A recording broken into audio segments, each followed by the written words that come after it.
Vos émissions préférées sont toutes sur Radio Grand Lac. Grandiose, l'émission pour grandir et oser cette vie qui vous ressemble, avec Sonia sur Radio Grand Lac. C'est un de mes moments favoris, un de mes moments les plus attendus de la semaine ou du mois. C'est 2 fois par mois qu'on se retrouve pour mon émission Grandiose. Et j'adore parce que je rencontre et j'accueille des personnes qui créent de l'extraordinaire dans leur ordinaire quotidien. Et ce soir, c'est Amandine qui crée cet extraordinaire et j'ai le plaisir de l'accueillir. Bienvenue Amandine et bienvenue à toi, cher auditeur. Merci. Alors Amandine, on va parler de quoi ce soir ? On va parler tout ce qui est autour du bien-être. Le bien-être. Alors, avant d'aborder cette thématique-là, qui est chère à mon cœur, évidemment, est-ce que tu peux nous dire quelques mots sur toi ? Je suis Amandine, et sous Amandine. Je suis située sur le bassin d'Annecy. Je suis dans l'accompagnement dans le bien-être, donc sur les humains, les animaux. J'aime bien sur les humains. Ah ouais. Bah oui, les hommes. Hommes, femmes, enfants. Hommes avec un grand H. Oui. Les humains, vraiment. Je dis humain par rapport au fait qu'il y ait l'animal, donc le maître, à travers des séances de libération émotionnelle, de l'énergie, du magnétisme, à travers la communication animale.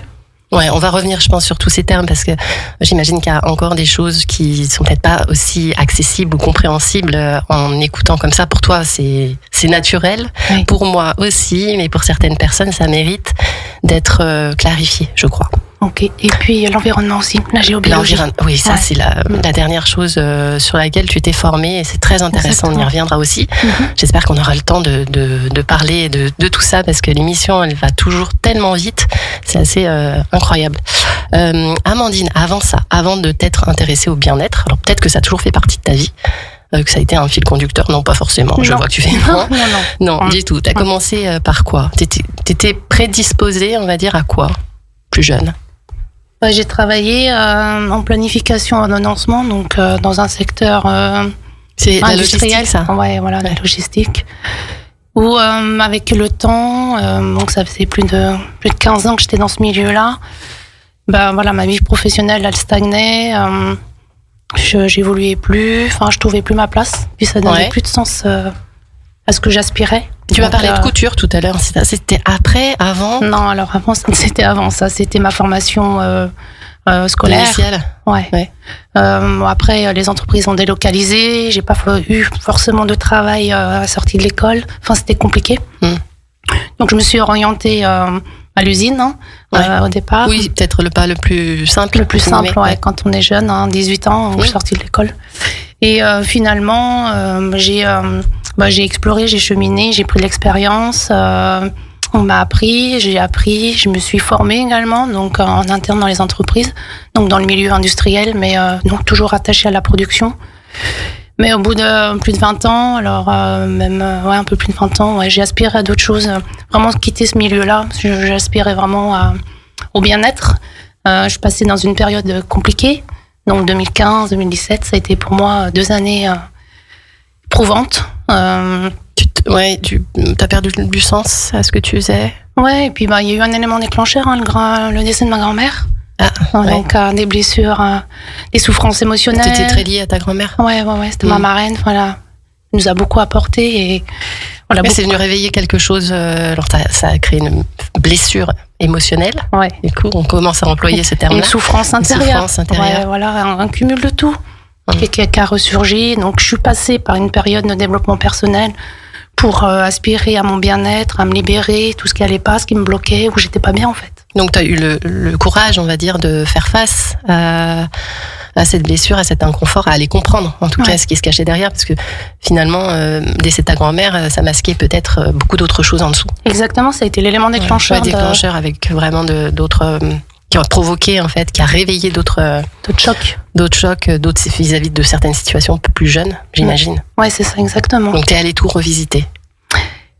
Alors, je suis pas allée, en fait, c'est mon corps qui a agi, le corps est porte-parole du cerveau, et quand on s'écoute pas émotionnellement, après, les blessures, elles descendent dans le corps, donc... Quand tu dis on s'écoute pas émotionnellement, parce que ça revient tout le temps, cette écoute, mais c'est aussi quelque chose qui est parfois pas compris et un peu pénible quand on répète, écoute-toi, oui mais. Oui. Oui, En mais fait, je sais pas faire, oui mais ça veut dire quoi? C'est vraiment prendre soin de soi, mais penser. En fait, il faut écouter vraiment son corps, c'est vraiment important parce que le cerveau, lui, il délègue. Oui, c'est un traducteur, le cerveau, après. Ouais. Il met les mots sur c'est le centre des émotions, comme le ventre, hein, donc le deuxième cerveau. Donc, c'est important de prendre soin de soi à travers les signes de son corps dès qu'on a des blocages, des pathologies, des symptômes, des peurs. Si tout ça se réveille, c'est pas attendre le dernier moment qu'on fasse une dépression, malheureusement. Mais comment tu dirais, toi, comment tu aiderais à reconnaître ça avant que ce soit déjà dès qu'il y a un blocage, dès qu'on sent un blocage, dès qu'on ressent quelque chose qui est pas agréable. Qui est pas agréable, ouais, tout à fait, ouais. D'aller comprendre. Ouais, c'est d'aller comprendre comprendre et d'agir. C'est aussi d'agir, hein, c'est soit se faire aider ou prendre soin de soi, quelles que soient les méthodes, hein. Il y a la méditation. Aujourd'hui, il y a beaucoup de choses sur Internet. Il y a beaucoup de praticiens, de thérapeutes aussi autour de chez soi. Des livres aussi. On a des livres de développement personnel.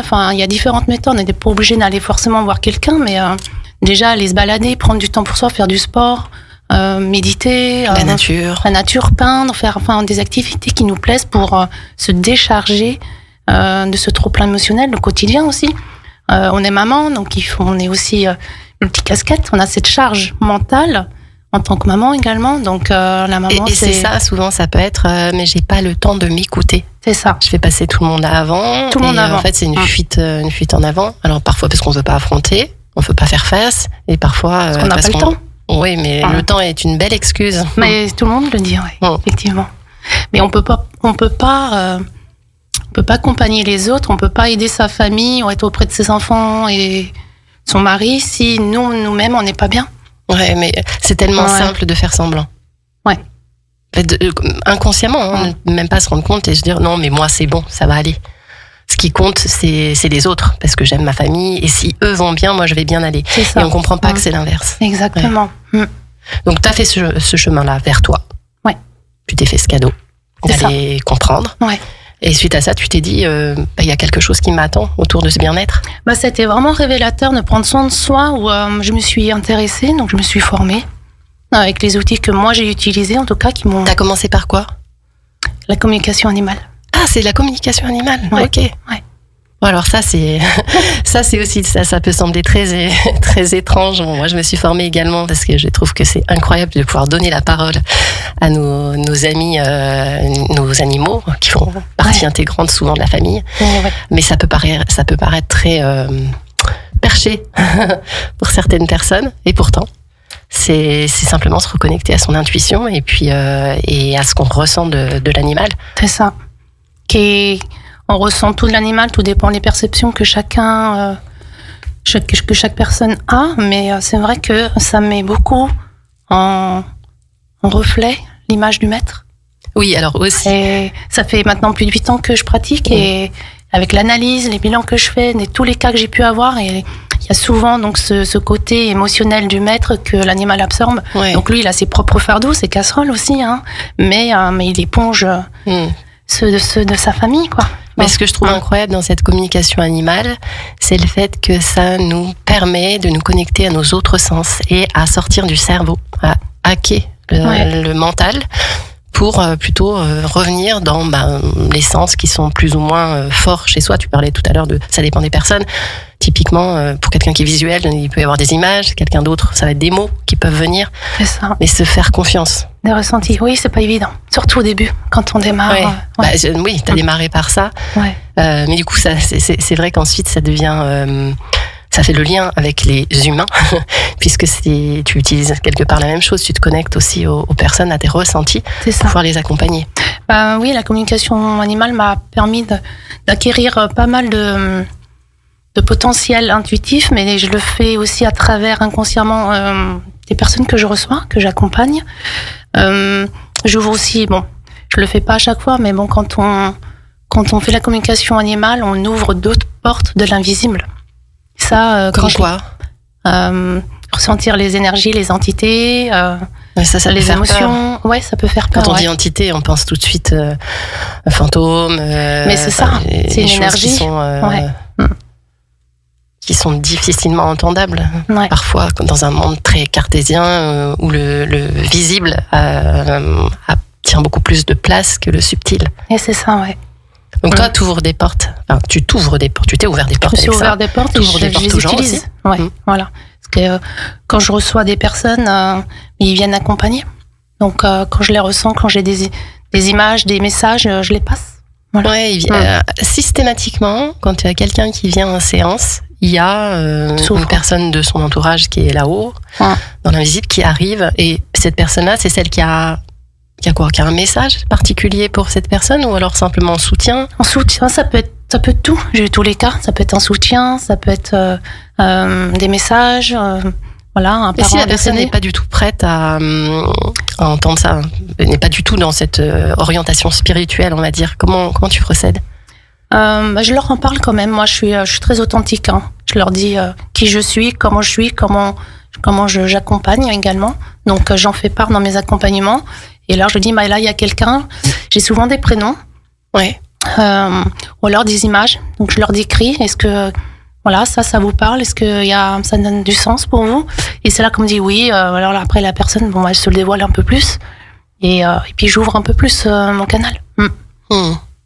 Alors, justement, une séance. Alors, pour continuer le fil, on va dire, après la communication animale, qu'est-ce qui a fait que tu n'es pas resté juste là-dessus? Les souffrances de l'animal. Donc, pour moi, c'était complémentaire de me former également à la libération émotionnelle, d'avoir des outils. Avec les animaux aussi? Oui. Je fais aussi bien les animaux, je fais bien les humains. Mais est-ce que c'est les mêmes protocoles? Ouais, plus ou moins, ça va être différent parce que l'animal, je le fais à distance sur photo, où je passe à travers le maître. Oui. Pour libérer l'animal. De toute façon, il faut soigner le maître pour guérir l'animal. Et alors ça aussi, est-ce que c'est pas un sujet délicat parfois, parce que les gens viennent te voir en disant mon animal vit telle situation, je suis inquiet, etc. Est-ce qu'ils arrivent à entendre que ça passe par eux, que c'est juste le reflet, un transfert en fait qui est fait je les sensibilise en tout cas. De l'humain sur l'animal. Ouais, je les sensibilise dans le sens où prendre soin de soi, ça fait ils prennent soin de leurs animaux, c'est comme les enfants, hein. Les enfants, ils sont des éponges, hein, donc c'est exactement pareil. Et je leur demande toujours, je leur dis, toutes les personnes que j'accompagne en communication animale, j'ai fait le bilan de votre vie et faites le bilan de pourquoi votre animal est rentré dans votre vie, quoi. Il a une mission. Donc, votre animal a une mission. Ils arrivent à un point. Ouais, je leur ouvre les yeux sur. Ce n'est pas du hasard. Ils pensent que c'est un choix. Rien n'est un hasard. Et puis rien n'est un hasard. Quand je ressens, quand les personnes me sollicitent pour la communication animale, ils ont quand même un esprit déjà ouvert. Donc, au subtil, à l'invisible, au phénomène inexpliqué. Comment on peut expliquer la communication animale? Oui, alors c'est de la télépathie.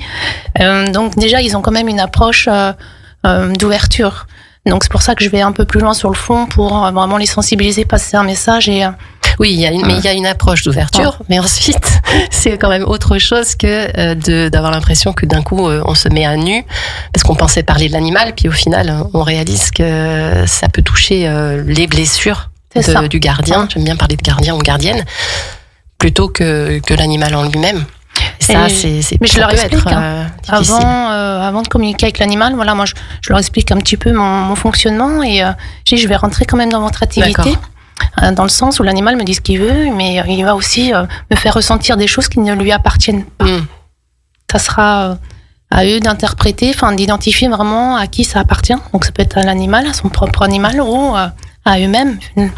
Et dans ce cas-là, tu fais des libérations en tandem avec l'animal, toujours. Le maître. Ouais. Intéressant. Ouais. C'est complémentaire. Donc je passe vraiment par le maître.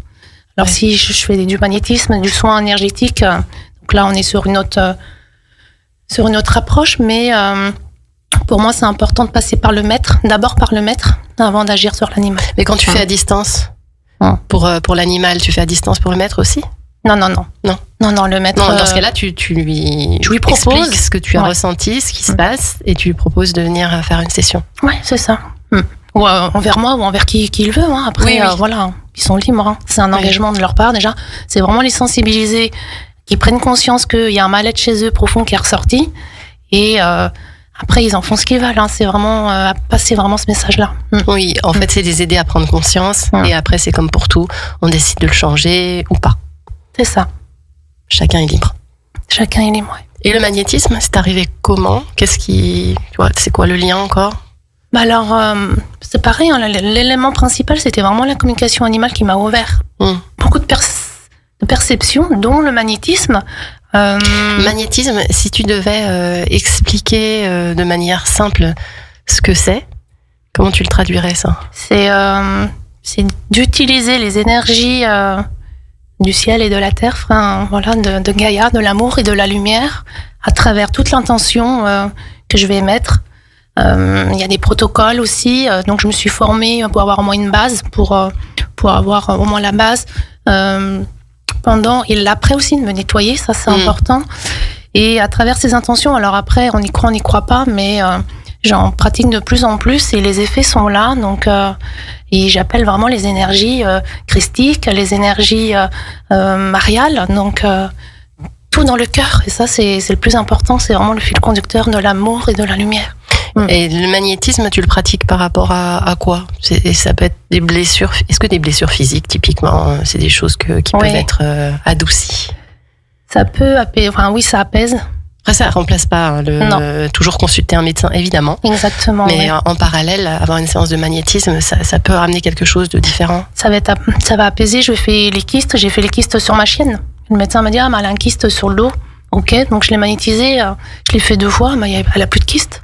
C'est fou, ça. Ouais. Je fais le kyste sur la tête de mon mari. Et ça peut être pour des tensions, du stress, des choses comme ça aussi. Donc d'autres mots plutôt liés à l'émotionnel. C'est ça.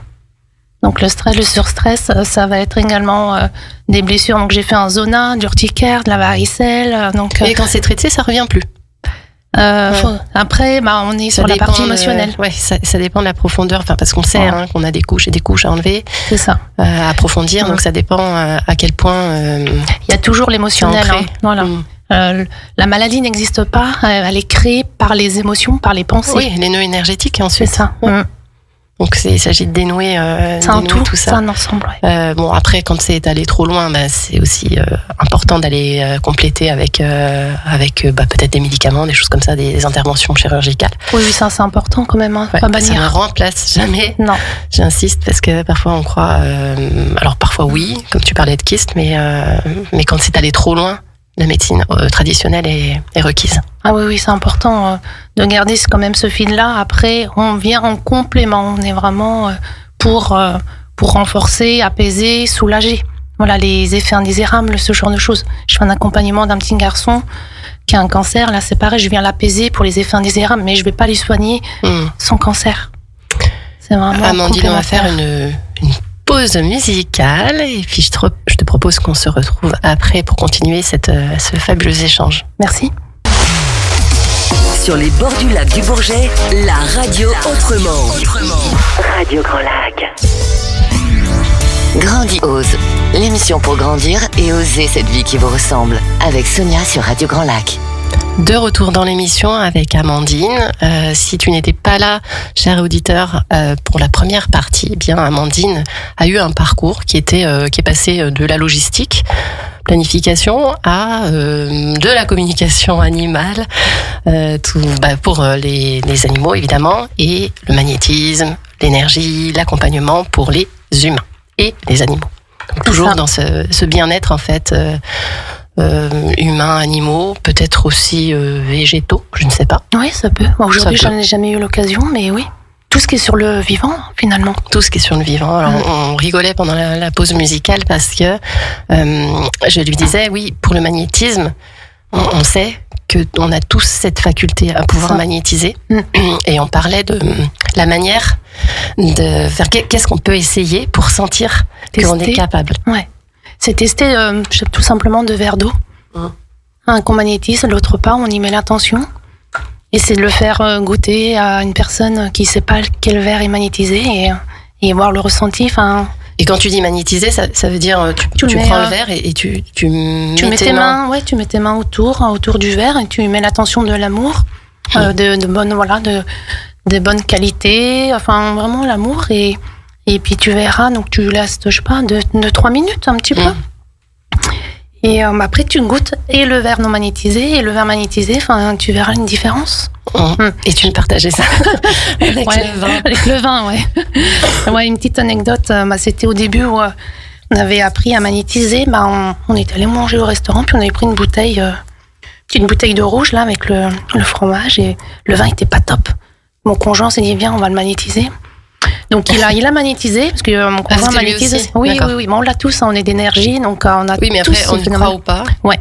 Et on a envie aussi de le développer ou pas. Exactement, c'est propre à chacun, mais il s'est pris au jeu aussi, et puis finalement, il a magnétisé. Je l'ai laissé faire, et il m'a fait goûter son verre, et effectivement, ça avait complètement changé le vin qui était âpre, enfin, c'était imbuvable, quoi. Donc je lui disais qu'il y avait un business à faire. Il y a quelque chose à créer. Vu comme ça, ouais, pourquoi pas. C'est peut-être la suite. C'est plus sur les animaux et les humains que tu vas magnétiser. Ça va être sur le vin cheap pour en faire des très belles bouteilles. C'est pas encore la tendance, mais pourquoi pas. Ça peut être une idée à venir. Bon, en tout cas, pour le magnétisme, donc comment tu choisis d'ailleurs les outils que tu utilises? Bon, comme animal, ça c'est bien sûr forcément pour les animaux, mais c'est ça, ouais. Entre le magnétisme, peut-être t'as plein d'outils encore. Le FT, me semble-t-il. En fait, c'est la libération émotionnelle.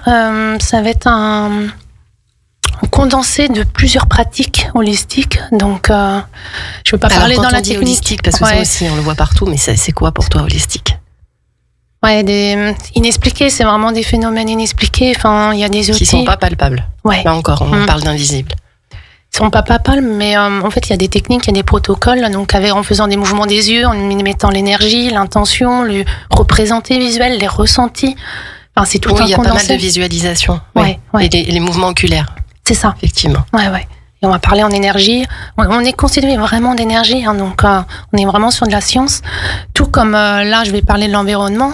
C'est pareil, on a l'environnement. Donc, je me suis formée à la géobiologie, qui pour moi est très important aussi d'avoir un environnement sain dans lequel on est. Donc, aujourd'hui, c'est très compliqué, mais d'avoir des bons gestes, d'avoir les connaissances et après avoir les bons gestes pour minimiser les dégâts que l'environnement crée sur nos corps, enfin notre corps, sur nos cellules. C'est important d'avoir des bons gestes. Et là, on va parler de phénomènes géopathogènes.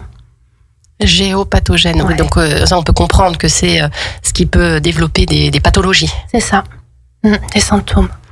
Et donc ça, c'est dans l'environnement, donc c'est chez toi, c'est dehors, c'est... Rien à voir avec le feng shui ou ça a un lien quand même? Il y a un lien quand même, oui, c'est un lien. Oui. Donc la géobiologie, elle n'est pas spécialisée dans la feng shui, parce qu'il y a des formations au feng shui, vraiment sur l'environnement de ton habitat. La géobiologie, ça va être les terrains à bâtir, faire des expertises dans les maisons, ça peut être également pour les exploitations, les haras, ça va être tout ce qui est partie viticole, agricole. C'est vraiment axé, c'est très très large, c'est pour vraiment identifier les réseaux qui sont agressifs. Donc l'eau, dormir sur une veine d'eau, c'est très mauvais par exemple. Oui, mais alors si tu te retrouves avec une maison qui a été bâtie, c'est compliqué. Qu'est-ce que tu fais? Alors la première chose, c'est l'évitement.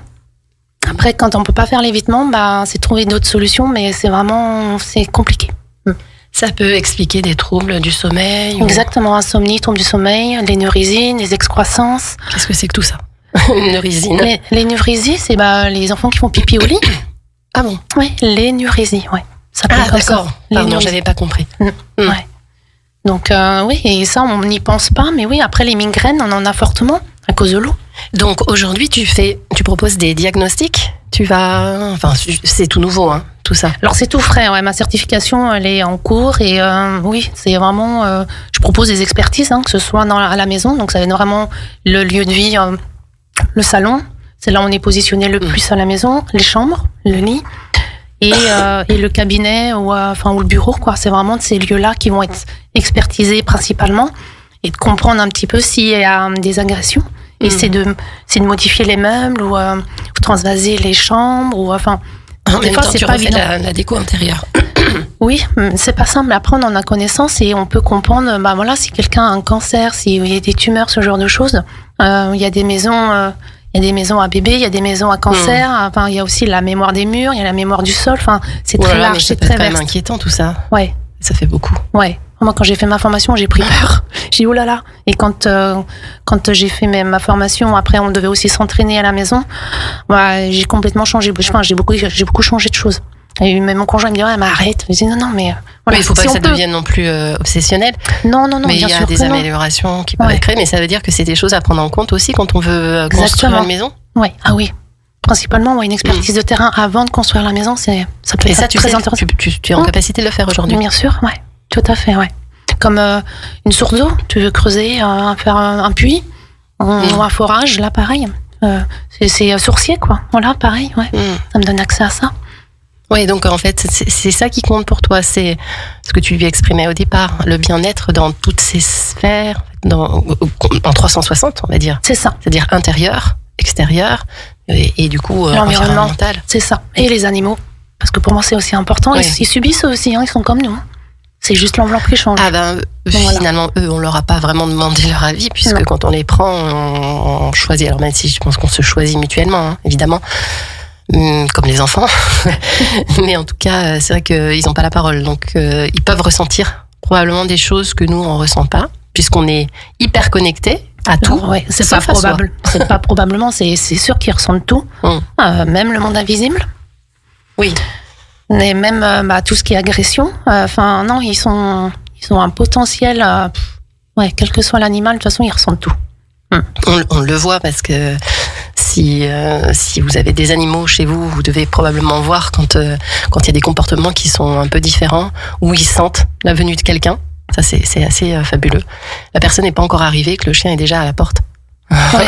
Alors que la personne est sur la route. C'est ça. Marrant, ça. Comme quand il va y avoir de l'orage, le temps, quand on regarde les oiseaux, les agriculteurs, ça, qui s'en servent aussi. Il faut juste prendre le temps de vivre l'instant présent, vraiment, de notre environnement. Ça aussi, c'est un joli concept où on est quand même nombreux à s'éloigner de ça. Je me mets dedans parce que je crois que on n'est jamais complètement à 100% sur l'instant présent. On a sans arrêt, on a cet effet, ce que j'appelle l'essuie-glace, avec on retourne dans le passé.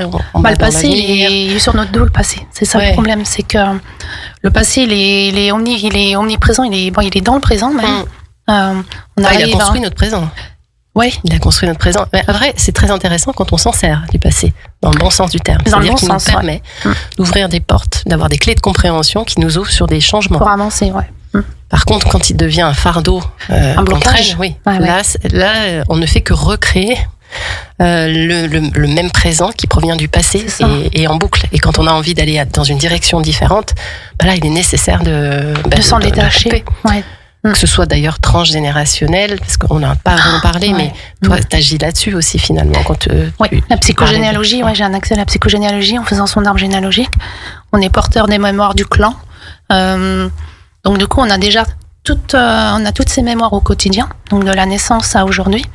On a celle de la grossesse, donc un problème psychologique chez l'enfant. Un problème psychologique, chez la maman, c'est un problème biologique chez l'enfant. Après, on a toutes les mémoires ancestrales, donc on remonte. Donc ça, c'est le fil conducteur et il y a du boulot, quoi. Mais le passé est là, le passé de nos mémoires, de nos clans est là aussi. Il est en nous, c'est une énergie qui véhicule. Et en fonction de ce que l'on vit dans notre quotidien, le stress, le surstress, le boulot, le rythme, tout ça peut ressortir. Il y a des éléments déclencheurs qui font que ça ressort. On a des blocages, on a des schémas répétitifs. Après, c'est important de faire un bilan de soi quand on n'est pas bien, quoi. Qu'est-ce qui se passe? C'est de se comprendre, c'est d'accepter, c'est de pardonner, c'est de se faire aider, c'est de s'ouvrir à ça, mais c'est pas évident. Il faut savoir qu'il y en a quand même 90% de nos comportements qui sont en mode automatique, qui sont répétés, qui sont ancrés sur les schémas sur lesquels on peut se retrouver quand on se dit je sais pas faire autrement. je réagis tout le temps de la même façon, j'ai tout le temps le même comportement, mais je n'arrive pas à faire autrement. Ça, c'est une mémoire ou en tout cas un conditionnement qui soit transgénérationnel ou de cette vie-là. Mais en tout cas, il est nécessaire pour s'en débarrasser d'aller faire ressortir ce qui est dans ce 90% d'inconscient. Il y a quand même que 10% sur nos actions conscientes qui jouent. Et quand on sait qu'on répète à 65%, je crois, les actions de la veille, en mode automatique, c'est là où on peut se dire, au final, on fait tout le temps la même chose. Si on observe un peu son quotidien, je pense qu'on le voit. Le matin, quand on met les pieds par terre, et les choses par lesquelles on commence, est toujours de la même façon. Toujours on scrolle sur le téléphone, on va suivre un ordre qui est bien défini, duquel on n'arrive pas à se détacher, qui sont devenus tellement automatiques, tellement ancrés, ces habitudes-là, que pour s'en défaire, ça nécessite souvent de l'aide. Ouais. Si on a envie de s'en défaire, bien sûr. Il y en a qui ont envie, d'autres pas. Ou il y en a qui sont pas conscients de ça aussi. Oui. Et il y en a, voilà, ils se plaignent, mais ils se plaisent dans ce mal-être. Oui, alors ça, c'est encore autre chose. Hein. Ouais. C'est sûr que c'est quand... Finalement, là, c'est plutôt se rendre compte de quoi on a envie pour plus tard, ce à quoi on aspire et qu'est-ce qu'on a envie de changer. Si on se plaît dans l'inconfort, bon... reste-y, mais te plains pas, quoi. Voilà. Les gens, ils se plaignent, ils radotent, ils sont toujours en train de juger, critiquer. Mais faut regarder sa propre vie et ne pas aller voir ce qui se passe non plus chez les autres. C'est plus difficile. Ouais. Parfois, c'est plus facile de se rendre compte de ce qui se passe ailleurs. Ça nous évite de se confronter à ce qui se passe pour nous. Ouais, exactement. Et oui, c'est toujours un sujet délicat, mais que j'adore aborder. Parce qu'il pique un petit peu celui-ci. C'est sûr. Alors, est-ce qu'il y a une suite? Parce que j'ai l'impression que tu adores apprendre, tu adores découvrir. Est-ce que là, tu crois qu'avec tous les outils que tu as, maintenant, tu t'arrêtes là alors à venir, j'ai encore un petit point pour moi, c'est important parce que donc je fais la libération émotionnelle, la communication animale, géobiologie et j'aimerais bien me perfectionner en complément de l'énergétique. Je vais reparler de l'énergétique, mais le magnétisme, de la bioénergie, donc avec un accès avec la chromothérapie, l'aromathérapie, enfin avoir bioénergie. Ouais, c'est le bio, c'est le vivant, c'est l'énergie sur le vivant, donc c'est d'avoir. Alors j'ai un outil qui s'appelle l'antenne de l'échelle, c'est mon outil pour détecter les agressions ou l'eau, par exemple.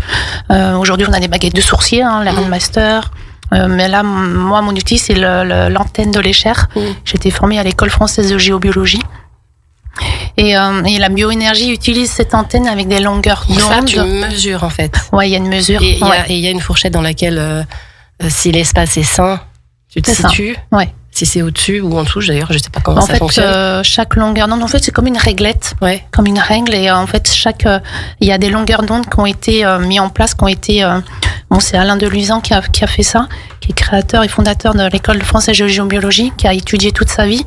Et c'est vrai que à travers ces longueurs d'onde, ça va me fournir les informations, identifier un petit peu si c'est du vivant, de l'eau, si c'est on va dire une zone favorable à la vie, si c'est un réseau sacré, enfin voilà. Chaque longueur d'onde apporte. Quand tu dis tout ce qui est du vivant, c'est-à-dire que ce qui est considéré comme non vivant, c'est peut-être des points de blocage et des nœuds. Alors il y a de la matière non vivante. L'eau, elle peut mourir. Donc c'est pas des zones sur lesquelles bâtir. C'est à éviter. Est-ce que c'est ça qu'il faut entendre ou pas? Oui, parce qu'elle t'apporte rien comme nutriment. Alors, je prends l'exemple de l'eau. L'eau du robinet peut être une eau morte avec tous les traitements qu'elle a. Elle passe dans les tuyaux, donc les tuyaux, c'est un accès au plomb. Enfin, c'est tout agressif. Aujourd'hui, l'eau, c'est compliqué. La qualité de l'eau. Donc là, j'avais fait une émission d'ailleurs sur l'eau. Ouais. J'avais accueilli quelqu'un qui en a très bien parlé. Et effectivement, il est vraiment nécessaire de faire attention. Quelle eau on boit. C'est ça. Ça, c'est très important. Après, l'eau, avec l'antenne de l'échelle, avec mon outil, je peux voir si elle a 2, elle est morte. Si elle a 2,5. Quelle qualité elle est. Ouais. Elle est vivante. Une eau morte, on peut la redynamiser et la rendre vivante. Bref, il y a des techniques pour ça. D'accord. On peut pas la magnétiser. Oui, alors je sais pas si on peut la rendre vivante avec le magnétisme. J'ai jamais essayé. Faudra que j'essaye. J'ai d'autres techniques qu'on m'a appris à travers l'école, à travers la formation. Donc à voir. Et la chromathérapie, qu'est-ce que c'est? Tu l'évoquais là juste avant. La chromothérapie, c'est la lumière. Ok. Ouais, c'est à travers des lumières. Donc parce que une lumière, c'est une couleur, pardon, je dis la lumière, mais c'est une couleur. Une couleur est une vibration. Enfin, tout est vibration, tout est vibratoire, tout est énergie. Donc, et à travers ces couleurs, on va à travers le corps, mettre cette couleur-là. J'ai pas encore fait la formation, donc je sais pas trop exactement l'approche. Ça fera l'objet d'une autre émission. Oui, avec plaisir. Oui, parce que je serais curieuse de voir comment ça va venir compléter tes soins, tes soins, tes accompagnements. Ce sera d'autres outils, une autre approche. Merci beaucoup, Amandine. Est-ce que tu as un message que tu as envie... Moi, j'aime bien terminer sur cette note-là. Le message principal que tu veux transmettre. C'est vraiment de prendre soin de soi, de prendre soin de son état d'esprit, de vivre l'instant présent. Et ça, c'est vraiment important. À partir du moment où toi, tu vas bien, le reste autour, c'est... comment dire, c'est...